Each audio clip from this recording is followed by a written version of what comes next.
integration testing of the circuitry. Stop that.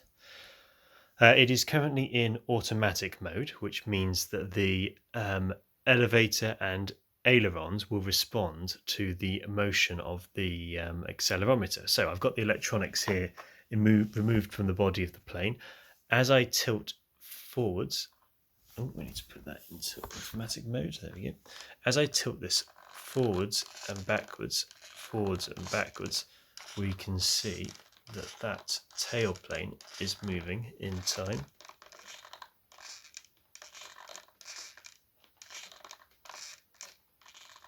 Okay, and then if I were to roll, we've got aileron movement in response to the roll action and elevator movement in response to the pitch. It's not quite as extreme as it needs to be, but with a bit of tuning, we'll get that there. Looking good so far.